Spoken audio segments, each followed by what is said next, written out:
ونستغفره ونستهديه. من يهده الله فلا مضل له ومن يضلله فلن تجد له وليا مرشدا. ونشهد أن سيدنا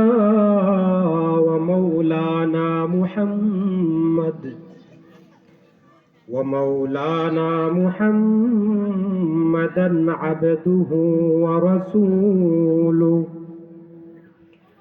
الذي عاش طوال أيامه ولياليه يمشي على شوك الأسى ويخطو على جمر الكيد والعنب يلتمس الطريق لهداية الضالين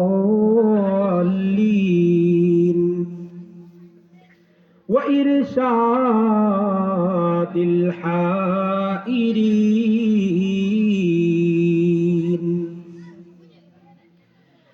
أما بعد فأعوذ بالله من الشيطان الرجيم.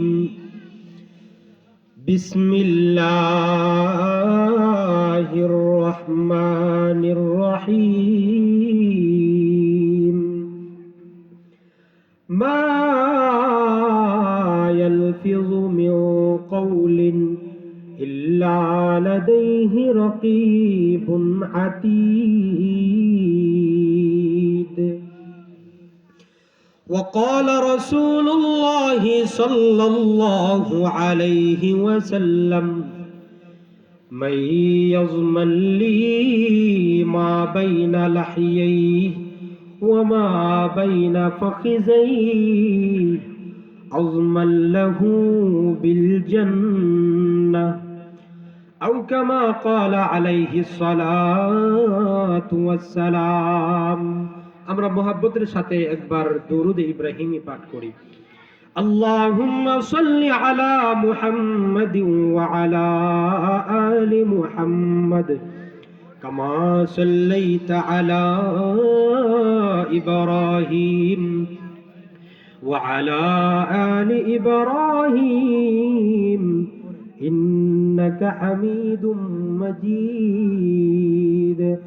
اللهم بارك على محمد وعلى آل محمد كما باركت على إبراهيم وعلى آل إبراهيم إنك حميد مجيد. اللهم صل وسلم وبارك عليه. পালটিয়া বাইতুল কোরআন মাদ্রাসা এর উদ্যোগে খতমে কোরআন ও দোয়ার মাহফিলের উপস্থিত সম্মানিত সভাপতি মুআজ্জাজ মুকাররম উলামায়ে কেরাম, দ্বীন প্রিয় ঈমান প্রিয় মুসলমান ভাইরা ও পর্দার আড়ালে অবস্থানরতা মা ও বোনেরা, আমরা সর্বপ্রথমে আল্লাহ তাআলার দরবারে শুকরিয়া আদায় করি যে আল্লাহ তাআলা আমাদেরকে এই জান্নাতি বাগানের সামনে আরেকটি জান্নাতি মজলিসে বসার মতো তৌফিক দিয়েছেন। সেজন্য জোরে সোরে বলি আলহামদুলিল্লাহ। অনেকে মনে করে হুজুর ওয়াজ তো প্রতিদিনই হয়, ওয়াজ শুনতে শুনতে কান তবদা লেগে গেছে। কিন্তু আপনি জানেন না এটা আপনার জন্য কত বড় সৌভাগ্যের বিষয়। এটা জান্নাতি মজলিস। সাহাবাদেরকে আল্লাহর রাসূল বলতেন, হে আমার সাহাবারা, ইদা মারারতুম বিরিয়াজিল জান্নাহ ফারতাউ, সাহাবারা রে, তোমরা যখন জান্নাতের বাগানের পাশ দিয়ে অতিক্রম করবা তখন ওই জান্নাতের বাগান থেকে পাকা পাকা ফল আহরণ করো। সাহাবারা জিজ্ঞাসা করলেন, ওয়ামা রিয়াজুল জান্নাহ ইয়া রাসূলুল্লাহ, ওগো আল্লাহর নবী, দুনিয়ার জমিনে জান্নাতের বাগান আবার কোনটা? আল্লাহর নবী বলেন, হিলাকুজ যিকরি, যেখানে কোরআন হাদিসের আলোচনা হয়, যেখানে জিকির হয়, সেটাই হলো জান্নাতের বাগান। সুবহানাল্লাহ। তো এমন একটা মজলিসে আসতে পেরে আমরা খুশি না বেজার? খুশি। কম না বেশি? বেশি। কেমন বেশি হওয়ার দরকার দেখেন। অন্য এক হাদিসে আল্লাহর নবী বলেন, লা ইয়াকুদু কওমুন ইয়াযকুরুনাল্লাহ, আল্লাহর নবী বলেন কোন কওম যখন একটা মজলিসে বৈশা আল্লাহকে স্মরণ করে, ইল্লা হাফাতহুমুল মালাইকা, আল্লাহর তৈরি ফেরেশতা, অগণিত ফেরেশতা ওই মাহফিলকে, ওই মজমাকে বেষ্টন করে ফেলে। সুবহানাল্লাহ। এক নাম্বার, আমরা এখন ফেরেশতাদের বেষ্টনীতে আছি। দুই নাম্বার, নবী বলেন ও গশিয়াতহুমুর রাহমা, আল্লাহর রহমতও তাদেরকে বেষ্টন করে ফেলে। সুবহানাল্লাহ। তিন নাম্বার, ওয়া নাযালাত আলাইহিমুস সাকিনা, আল্লাহ তাআলার পক্ষ থেকে তাদের উপর প্রশান্তি, শান্তি, রহমত, বরকত নাজিল হইতে থাকে। শুধু তাই নয়, শেষ নাম্বারটা শুনেন, আমরা যে এখানে বৈশা আল্লাহর কথা শুনতেছি, আল্লাহকে স্মরণ করতেছি, নবী বলেন ওয়া যাকারাহুমুল্লাহু ফী মান ইনদা, যারা এই মজলিসে বসবে, কোরআন হাদিসের আলোচনা শুনবে, আল্লাহর নবী বলেন আল্লাহ ওই সকল লোকদেরকে নাম ধরে ধরে, আব্দুল করিম, আব্দুর রহিম, আব্দুল জব্বার নাম ধরে ধরে আল্লাহ তাআলা ফেরেশতাদের সামনে শোনায় দেন। সুবহানাল্লাহ। আমাদের কথাও আল্লাহ তাআলা স্মরণ করতেছেন। এই জন্য এই মাহফিলে আসতে পেরে আমরা খুশি না বেজার? খুশি। সম্মানিত হাজিরিন, দুনিয়াতে আমরা আসছি, কেউ কি চিরদিন থাকবো? কেউ থাকবো? থাকবো না। সবাই জানি আমরা চলে যাব, কিন্তু আ'দাদনা লিহাররিদ দুনিয়া আল মাকিফাত, আমরা দুনিয়ার গরমের জন্য এসি লাগাই, ফ্যান লাগাই, ওয়ালাকিন মা আ'দাদনা লিহাররি ইয়াউমিল আখিরা লিহাররিন নার, আমরা জাহান্নামের আগুনের জন্য কি পাখা লাগাইছি বলেন? লাগাইছেন? পাখা লাগাইছেন? হুজুর পাখা আবার কি? জাহান্নামের আগুন নিভে ফেললে পাখা আবার কি? বলে তুমি বেশি বেশি আমল করো, বেশি বেশি জিকির করো, বেশি বেশি কোরআন তেলাওয়াত করো, নামাজ পড়ো, এটাই হলো জান্নাতের পাখা। সুবহানাল্লাহ। সবাই যাব? সবাই তো দুনিয়া থেকে চলে যাব নাকি? কে কে থাকবেন দুনিয়াতে? হাত তুলে দেখান। বাইরে থাকবো, মাশাআল্লাহ। দুনিয়াতে কিয়ামত পর্যন্ত থাকবো। আল্লাহ কিয়ামত পর্যন্ত হায়াত দেখ। থাকবেন কিয়ামত পর্যন্ত? কিয়ামত পর্যন্ত থাকবেন? আল্লাহু আকবার। সবাই চলে যাব, সবাই চলে যাব। আজরাইল যে আমাদের জান কবজ করবে, উনি থাকবেনি? থাকবে? থাকবে না। কুল্লু মান আলাইহা ফান ওয়া ইয়াবকা ওয়াজহু রাব্বিকা যুল জালালি ওয়াল ইকরাম, সবাই চলে যাবে, কেবলমাত্র আল্লাহ তাআলা বাকি থাকবে। আল্লাহ তাআলা ছাড়া আসমান জমিন যত ফেরেশতা আছে সকল ফেরেশতা ইন্তেকাল করবে, সবাই মৃত্যুবরণ করবে। এই দুনিয়া ছেড়ে চলে যাব একদিন, মায়ার এই বাঁধন ভেঙে যাবে একদিন। এই দুনিয়া ছেড়ে চলে যাব একদিন, মায়ার এই বাঁধন ভেঙে যাবে একদিন। আসবো না আমি আর এই ভুবনে কোনদিন, আসবো না আমি আর এই ভুবনে কোনদিন। এই দুনিয়া ছেড়ে চলে যাব একদিন, মায়ার এই বাঁধন ভেঙে যাবে একদিন।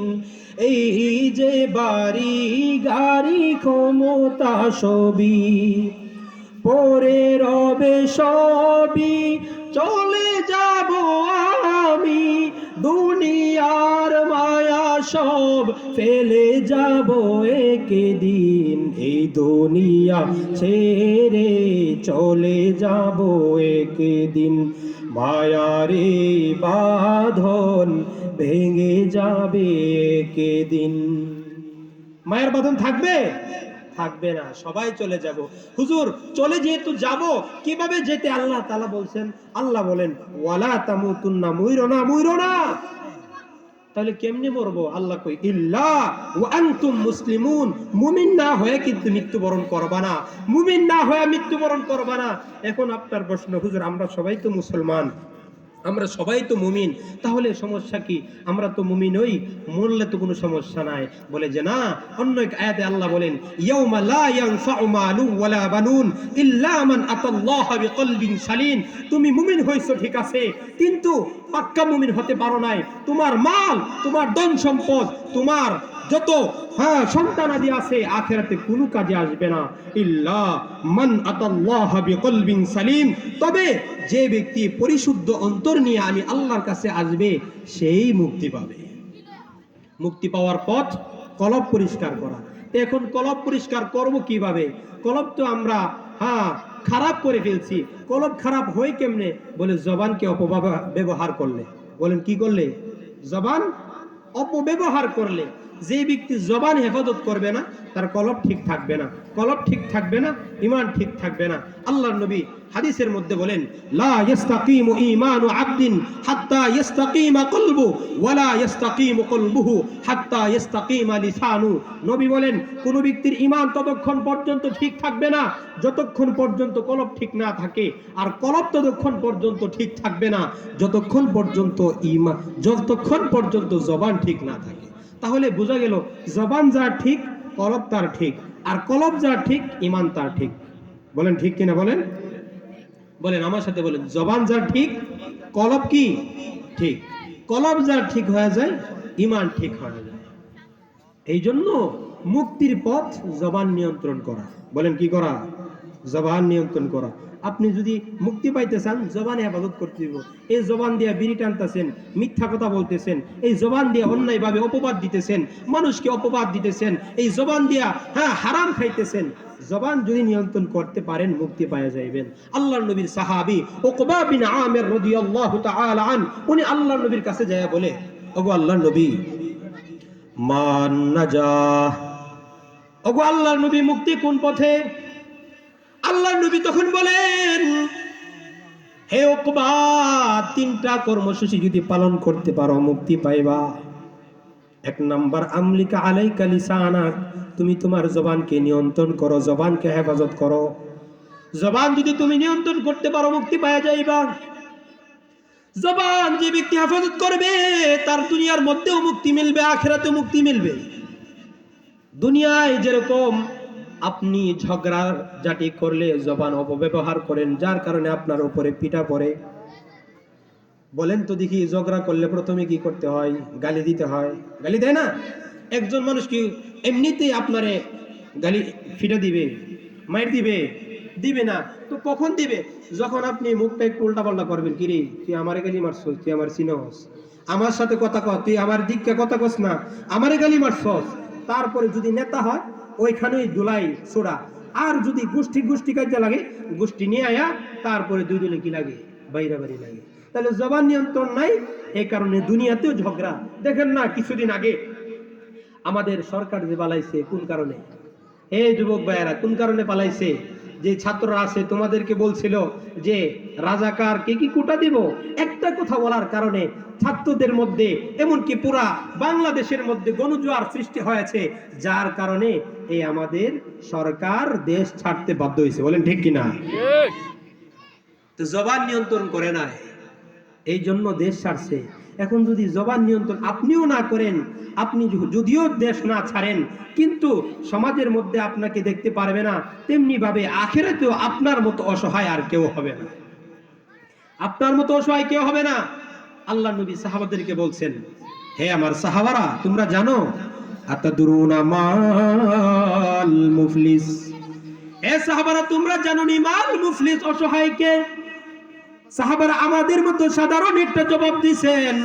সাহাবারা বলেন, আল মুফলিসু ফিনা মাল্লা দিরহাম লাহু ওয়ালা মাতা। ওগো নবী, আমরা তো মনে করি আমাদের যাদের টাকা নাই, পয়সা নাই, যাদের কাছে ধন দৌলত নাই, সে হলো সবচেয়ে বড় অসহায়, সবচেয়ে বড় দরিদ্র। আমরা তো এই জবাবই দিতাম নাকি? আমাদের যদি বলা হয়, কেউ তোমরার মধ্যে সবচেয়ে বড় অসহায় কেডা, তাহলে আমরা কি উত্তর দিব? ওই যে ইমুকের ঘরের ইমুকে আছে, খাই তো খানা চলতে পারে না, সেই অসহায়। আমরা এমন উত্তর দিতাম না? এমন উত্তর দিব। কিন্তু আল্লাহ নবী কি বলেন দেখেন। আল্লাহ নবী বলেন, না না, ইন্নাল মুফলিসা মিন উম্মতি ইয়াতি ইয়াউমাল কিয়ামাতি বিসালাতিন ওয়া সিয়ামিন ওয়া যাকাহ। আল্লাহ নবী বলেন আমার উম্মতের মধ্যে সবচেয়ে বড় অসহায় হলো ওই ব্যক্তি যে ব্যক্তি পাহাড় সমুদ্র পরিমাণ নামাজের সওয়াব নিয়ে দাঁড়াইবে, পাহাড় সমুদ্র পরিমাণ রোজার সওয়াব নিয়ে দাঁড়াইবে, পাহাড় সমুদ্র পরিমাণ যাকাতের সওয়াব নিয়ে দাঁড়াইবে, কিন্তু সে ওয়াকাদ শাতামা হাযা ওয়া কাযাফা হাযা ওয়া আকালা মালা হাযা। আল্লাহ নবী বলেন এত সওয়াব নিয়ে দাঁড়ানোর পরেও কিন্তু সে তার জবানকে নিয়ন্ত্রণ করে নাই। এই জবানের মাধ্যমে দুনিয়াতে থাকা অবস্থায় একজনকে অন্যায়ভাবে গালি দিছে, একজনকে অপবাদ দিছে, অপবাদ দিয়া জেলের মধ্যে ঢুকাই দিছে, গরিব দুঃখীদের মাল আত্মসাৎ করে খাইছে। আল্লাহ নবী বলেন সেই দিন সে এত এত নামাজ নিয়ে উঠবে, এত এত সওয়াব নিয়ে উঠবে, কিন্তু সেই দিন সে অসহায় হয়ে যাবে। বলে কেন? আল্লাহ নবী বলেন ফায়ুতা হাদা মিন হাসানাতিহি ওয়া হাদা মিন হাসানাতিহি।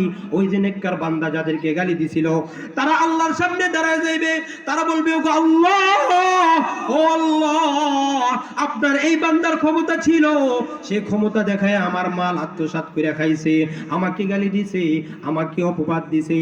এই কথা বলার পরে আল্লাহ বলবেন হে আমার বান্দা, তুমি দুনিয়াতে থাকা অবস্থায় অনেক নেক আমল করছো, নামাজ পড়তে পড়তে কপালে কর ফালাইয়া দিছো, কিন্তু তারে যে গালি দিছো বদলা দেও বদলা দেও। বলেন তো দেখি বদলা দেওয়ার মতো টাকা আছে? আখিরাতে টাকা নিয়ে যাবেন? কেউ ভাই নিয়ে যাবেন না? আপনি টাকা নিয়ে যাবেন? কিছুই তো নিয়ে যাইতেন না, তাহলে কি দিবেন? এত এত আমল, তারা তো আল্লাহর সামনে বিচার দায়ের করছে, এখন কি দিবে? আল্লাহ নবী বলেন ফায়ুতা হাদা মিন হাসানাতিহি ওয়া হাদা মিন হাসানাতিহি। একের পর এক সবাইকে বদলা হিসাবে, জরিমানা হিসাবে নেক আমল দিতে থাকবে দিতে থাকবে। এক পর্যায়ে দেখা যাবে নবী বলেন ফাইন ফুনিয়াত হাসানাতুহু ক্বাবলা আন ইউকজা মা আলাই। যখন আল্লাহর নবী বলেন যখন সকল নেক শেষ হয়ে যাবে কিন্তু বাদী তো আরো দাঁড়ায় রইছে, তারা বলবে আল্লাহ তাদের সবাইকে তো নেক দিছেন, আমরা তো নেক পাইছি না, আমাদের তো বদলা দিতে হইব, আমাদের বদলা আদায় করে দেন। আল্লাহ বলবেন ঠিক আছে যাও। আল্লাহ নবী বলেন ফাউখিযাত মিন খাতায়াহুম সুম্মা তুরিহাত আলাই। যাদেরকে গালি দিছিল তাদের আমল নামা থেকে গুনাহটা নিয়া ওই নেককার বান্দার আমল নামায় জমা করে দিবে। যে ব্যক্তিরা অনেক সওয়াব নিয়ে উঠছিল, বলেন তো দেখি এই লোকটার আমল নামায় এখন নেক আছে না গুনাহ আছে? নেক না গুনাহ? বলেন গুনাহ। নবী বলেন সেই হবে সবচেয়ে বড় অসহায়। অসহায় হইছে কোন কারণে? জবান নিয়ন্ত্রণ করে নাই। এখন আপনি বলবেন হুজুর আমি তো জীবনে এত মানুষের গালি দিছি না, এত মানুষ সিরাল আমার পিছনে ধরতো না, আমি অনেক আমল করছি, কিছু বদলা না হই দিলাম, আর কিছু উত্তর দিয়া তো কিছু নেক নিয়া জান্নাতে চলে যাব। বলে যে না, হতে পারে তুমি এমন একটা কথা বলছো জবানের মাধ্যমে তোমার দুনিয়া আখিরাত সব বরবাদ হয়ে গেছে। একটা কথা, একটা উদাহরণ শুনেন, হাদিসের উদাহরণ আল্লাহ নবী বর্ণনা করতেছেন। কানা রাজুলানি ফি বনি ইসরাঈল মুতাওয়াখিন। আল্লাহর নবী বলেন বনু ইসরাইলের দুইজন ভাই ছিল। ফাকানা আহাদুহুমা ইউজনিবু ওয়াল আখারু মুজতাহিদুন ফিল ইবাদা। দুইজনের একজন শুধু নেক আমল করে আর অপরজন শুধু গুনাহ করে।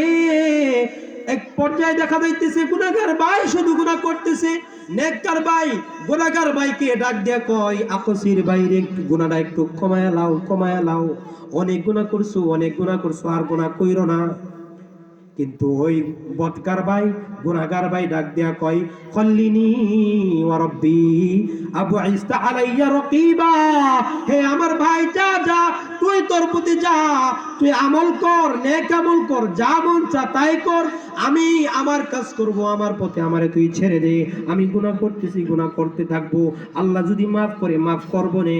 এই কথা বলার পরে নেককার ভাই রাগের মাথায় একটা কথা বলে ফেলছে, ওয়াল্লাহি লা ইয়াগফিরুল্লাহু লাক আও লা ইউদখিলুকাল্লাহুল জান্নাহ। নেককার ভাই ডাক দিয়া কয় আল্লাহর কসম করে বলি আল্লাহ তোর জীবনে কোনোদিন ক্ষমা করবে না, আল্লাহ তোর জীবনে কোনোদিন জান্নাত দিবে না। বলেন তো দেখি এই কথা বলার কারো অধিকার আছে? কারো অধিকার আছে? আল্লাহ কারে জান্নাত দিবে কারে জান্নাত দিবে না এই কথা বলার কোনো বান্দার অধিকার নাই। শিরকি একটা কথা। নেককার ভাই কিন্তু রাগের মাথায় শিরকি একটা কথা বলে ফেলছে। কিছুদিন যাওয়ার পরে আল্লাহ নবী বলেন ফাকাবাযা আরওয়াহুমা। কিছুদিন যাওয়ার পরে দুজনের যখন ইন্তেকাল হয়ে গেছে, দুজন যখন ইন্তেকাল হয়ে গেছে, ফাজতুমিআ ইনদা রাব্বিল আলামিন, দুজনকে আল্লাহর সামনে দাঁড় করানো হয়েছে। দাঁড় করানোর পরে আল্লাহ তাআলা নেককার ভাইকে বলতেছেন, হে নেককার বান্দা, আকুনতা বি আলিমা আও আলা মা ফি ইয়াদি কাদিরা, তোর কি এই সক্ষমতা আছে নাকি? আমি আল্লাহ যে জ্ঞান রাখি এই জ্ঞান তোর আছে নাকি? আমি আল্লাহ কাকে ক্ষমা করব, কাকে ক্ষমা করব না, এই অধিকার তোকে বলার অধিকার দিছি নাকি? তাহলে কেন তুই এই কথা বললি?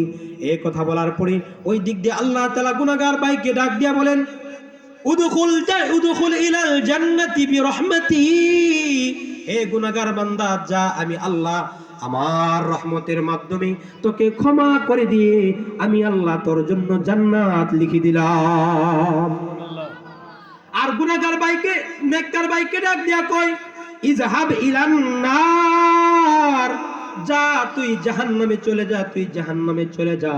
এই হাদিসের বর্ণনাকারী আবু হুরায়রা রাদিয়াল্লাহু তাআলা আনহু বলেন, ওয়াল্লাযী নাফসি বিয়াদিহি, আল্লাহর কসম করে বলি, যে আল্লাহর হাতে আমি আবু হুরায়রার প্রাণ, আল্লাহর কসম করে বলি, এই যে নেককার ভাই এত আমল করছে, এত আমল করার পরে একটা মাত্র কথা বলছে, একটা কথা বলার কারণে আও বাকাত দুনিয়া ওয়া আখিরা, এই একটা কথাই তার দুনিয়া এবং আখিরাতের সকল আমল বরবাদ করে দিয়েছে, সকল আমল বরবাদ হয়ে গেছে একটা কথা বলার কারণে। আর কথা কোন দিক দিয়ে বলে? মুখ দিয়ে না, নাক দিয়া? মুখ দিয়া। এই জবান নিয়ন্ত্রণ করে নাই, একটা কথা বলার কারণে শেষ, দুনিয়াও শেষ, আখিরাতও শেষ। এই জন্য মুক্তির পথ জবান হেফাজত করা। মুক্তি পাইবেন এখন কি জবান তালা লাগাই বয়ে থাকবেন? নামাজ নাই, রোজা নাই, জিকির নাই, সব বন্ধ করে বয়ে থাকবেন নাকি? তাহলে কি করবেন? বলে জবানের কাজ হলো মালা ইয়ানি, অনর্থক কথা, অযথা কথা, এগুলো ছাইরা দেওয়া এবং বেশি বেশি জিকির করা। আল্লাহ নবী বলেন, আরবাউম মান উতিয়া ফাকাদ উতিয়া খায়রাদ দুনিয়া ওয়াল আখিরা, যাকে চারটা জিনিস দান করা হয়েছে তাকে দুনিয়া আখিরাতের সকল কল্যাণ দান করা হয়েছে। সুবহানাল্লাহ। চারটা জিনিস কি? এক নাম্বার শুনেন, আল্লাহ নবী বলেন লিসানুন জাকির, যাকে জিকিরওয়ালা জবান দান করা হয়েছে, যেই জবান আল্লাহর জিকির বেশি বেশি করে, ওই জবানকে, ওই লোকটাকে আল্লাহ তাআলা দুনিয়া আখিরাতের সকল কল্যাণ দান করে দিয়েছেন। সুবহানাল্লাহ। এই জন্য জিকির করতে হবে। কি করতে হবে বলেন? জিকির করতে হবে। আর জিকিরের মধ্যে উত্তম জিকির কোনটা? আল্লাহর নবী বলেন আফজালুল যিকরি তিলাওয়াতুল কোরআন, জিকিরের মধ্যে সর্বশ্রেষ্ঠ জিকিরের নাম হলো কোরআনের তেলাওয়াত। যে কোরআনের তেলাওয়াত আপনাদের পালটিয়া বাইতুল কোরআন মাদ্রাসায় পড়ানো হয়, যেই কোরআন প্রত্যেকটা শিশুর সিনাই সিনাই ঢুকতেছে, এই কোরআন হলো আফজালুল জিকির। তাদের জবান সর্বদা আল্লাহর কোরআনের মাধ্যমে তাজা থাকে। এই আসতেছে রমজান, এই কোরআনের সাথে যার সম্পর্ক হয়ে যাবে তার দাম আল্লাহর কাছে এত বাড়ে যে আপনি কল্পনাও করতে পারবেন না। এই যে শিশুরা প্রত্যেক দিন সকালে দুইটা আয়াত যে পড়তেছে, নবী বলেন খৈরুল লাহু মিন নাকাতাইন, এই দুইটা আয়াত যদি কেউ পড়ে সকাল বেলায় অথবা দুইটা আয়াত শিখে, আল্লাহর নবী বলেন দুইটা উট আল্লাহর রাস্তায় সদকা করলে যে সওয়াব, ওই সওয়াব তার আমল নামে জমা করে দিবেন। সুবহানাল্লাহ। সামনে রমজান আসতেছে। কি আসতেছে বলেন? আজকে আরবি মাস শাবান মাসের কয় তারিখ? কেটা কইতে পারবেন দেখি? কে বলছে? মাশাআল্লাহ মাশাআল্লাহ। এই যে ছোট বাচ্চা, হাত তোলো। আরবি মাসের আজকে 11 তারিখ। ইংরেজি মাসেরও কয় তারিখ? 11 তারিখ। কিন্তু আফসোস হইল আমরা মুসলমান ইংরেজি মাসের হিসাব জানি, আরবি মাস রমজান যে আয়সা করতেছে এই হিসাবটা আমরা জানি না। 11 তারিখ আজকে আরবি মাসের।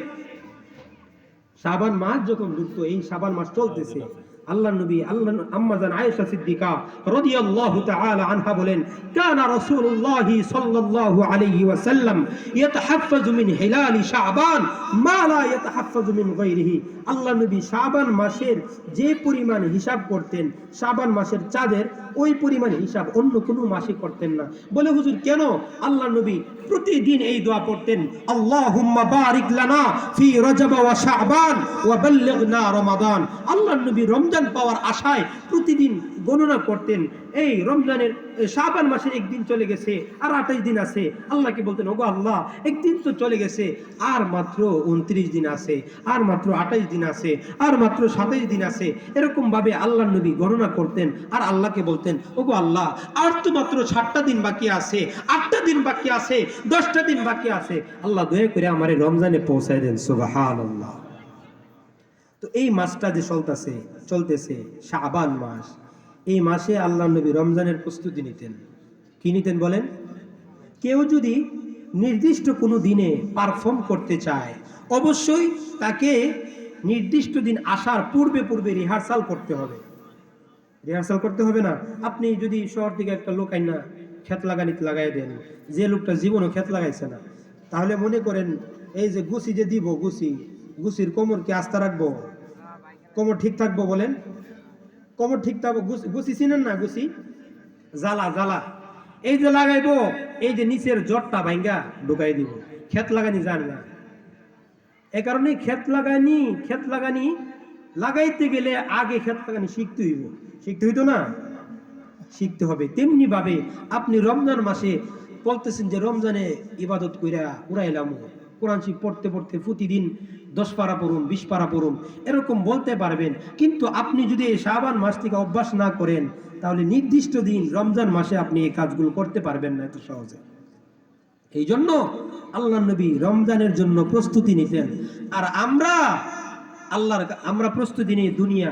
এখন তো ক্ষেত লাগানি লাগছে, ক্ষেত লাগাইবেন, ঠিক আছে লাগান। আল্লাহ কি কতটুকু সময় দিচ্ছেন? নফল ইবাদত কতটুকু করছেন? কোরআন তেলাওয়াত আপনি কতটুকু করছেন? জিকির কতটুকু করছেন?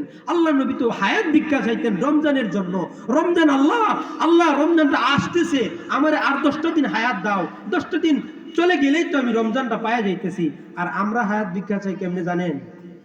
বৃদ্ধ লোক মারা যাইতেছে, শোয়া গেছে, বিছনায় পড়ে গেছে, ছেলেদেরকে ডাইকা কই পুত্রে তোর চাচা তো কইছিল বাড়ির সামনে 10 শতক জায়গা বিক্রি করব, কিন্তু বিক্রি করতেছে না, দেম দিচ্ছে কইয়া একবার লোকাল বাসের মতো আজ্ঞা ইচ্ছা বিক্রি করতেছে না। যদি বিক্রি করতো আর তোর যদি আমি ক্ষেতটা দিয়ে যেতে পারতাম, 10 শতক জমিটা দিয়ে যেতে পারতাম, তাহলে মরলে অসুখ থাকলো না। তাহলে বুঝা যাইতেছে এই মুরব্বী শোয়া ছেলেদেরকে এই 10 শতক জমি দেওয়ার জন্য যেমন বাচ্চা রয়েছে, না হয় গত সপ্তাহে মরে গেল, ঠিক না? এরকম একটা অবস্থা। আরো দেখবেন সমাজে, আরো দেখবেন অসুস্থ হয়ে বিছানায় পড়ে রয়েছে, আর বলবো যদি নাতনির বিয়াটা ছায়া যাইতে পারতাম, আর কোনো সুখ থাকলো না। মানে মৃত্যুবরণ করব, নাতির বিয়াটা দেখবার লাইগা উনি মৃত্যুবরণ করতেছে না, খাটের চৌখাটে দুইরা মানে আটকে রাখছে, জানটা না যা শুধু নাতির বিয়াটা খাইবার লাইগা। এমন একটা অবস্থা। অথচ আল্লাহর নবী হায়াত ভিক্ষা চাইতেন ইবাদতের জন্য। দুনিয়ার মধ্যে আল্লাহ তো পাঠাইছেন আমাদেরকে ইবাদতের জন্য। আল্লাহ বলেন ওয়ামা খালাকতুল জিন্না ওয়াল ইনসা ইল্লা লিয়াবুদুন, আমি আল্লাহ মানুষকে জিন জাতিকে দুনিয়ার মধ্যে পাঠাইছি ইবাদতের জন্য। আমাদের বেঁচে থাকার ইচ্ছা তো থাকবে, আল্লাহ আরেকটা দিন বাঁচলে আরেকটা বার আপনার জিকির করতে পারবো, আরেকটা দিন বেঁচে থাকলে আরেকটা দিন আপনার ইবাদতে কাটাইতে পারবো, এমন আশা থাকার দরকার ছিল। আজকে রমজানের প্রস্তুতি নাই, ইবাদত নাই, জিকির নাই, কোরআন তেলাওয়াত নাই। আজকে প্রতিটা ছেলের হাতে টাচ মোবাইল। তারা এই মোবাইল